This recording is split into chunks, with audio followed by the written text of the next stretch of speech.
Okay, so this is the third lesson here, and in this lesson I want to talk to you about how I practice or used to practice modes and scales.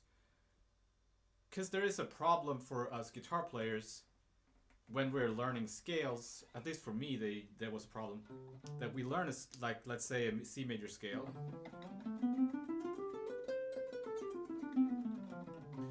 And we all know the notes in the scale, C, D, E, F, G, and etc. Now we want to play in D flat, a half step up. We have a tendency to just move the same shape. And we don't know what we're actually playing. We're not aware of the notes. We're just thinking of a fingering shape. Whereas if you think of a piano player or any other instrument, really, they have to actually come up with a totally new fingering, which I think forces them to actually think about the notes, and therefore they understand, they learn the notes better. Because we don't want to just move our fingers randomly in some kind of finger box when we're improvising. We want to hear music and play it, right? Like a trumpet player has to think of a note and then hear the note and play it. He can't just move his fingers. I mean, maybe they can, I don't know. But I came up with this little system for learning scales the same way a piano player would, or closer to the way a piano player would learn scales. So here's the little system that I came up with. We're gonna play 3-note per string scales. So we're gonna start on C major or Ionian in the 8th position. So on the 6th string, and we're gonna do 3 notes per string, 2 octaves.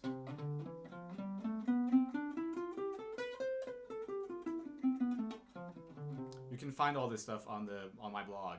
There's a link below there. Now we're gonna go to D flat major. We're gonna go up chromatically. What we don't want to do, we don't want to play the same shape. We're gonna stay here, the same area of the fretboard. So instead of doing 3 notes per string this time, we're gonna do 3 notes per string, but we're gonna start with 2 notes on the 6th string and then continue with 3 notes per string.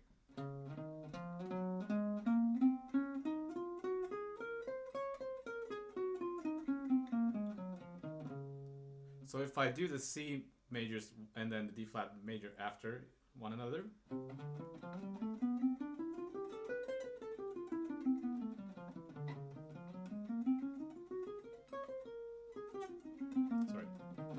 okay, so you see there's totally different fingerings, which I think forces you to think of the notes more.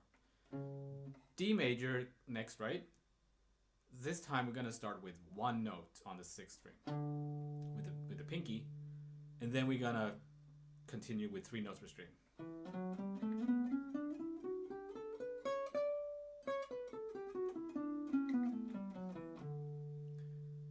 Okay. Now let's move on to E flat. This time we're gonna start on the 5th string, the 6th fret, I guess it is, and do 3 notes per string here.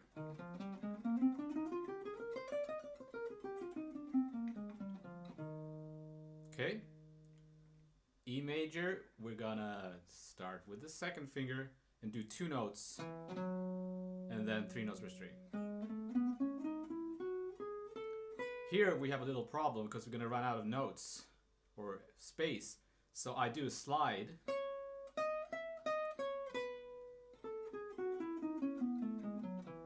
From the B to the C sharp.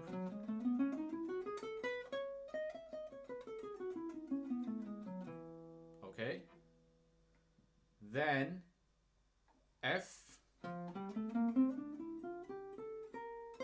Here I do a position shift.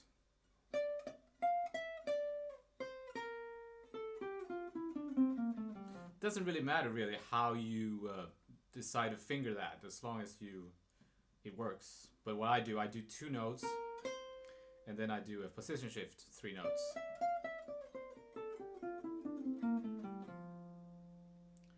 you could do 2 slides or whatever.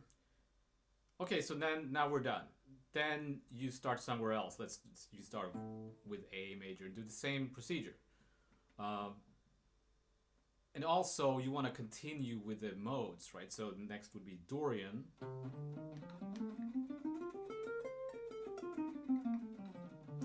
Okay. So I'm gonna do this now with a little backing track I made here, and I'm gonna play Ionian through Phrygian. We'll see what that sounds like. Okay, here we go.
Okay, so if you don't really get all of this, just go to my blog and you can download the PDF and find the fingerings and all that. The fingerings you can, whatever works for you. But there's a lot of things that are happening when I'm practicing this way. I'm starting to see the relationship between the notes and the relationship between the different modes. I'm starting to think that way rather than just think of the fingering shape or the box, as we guitar players like to call it.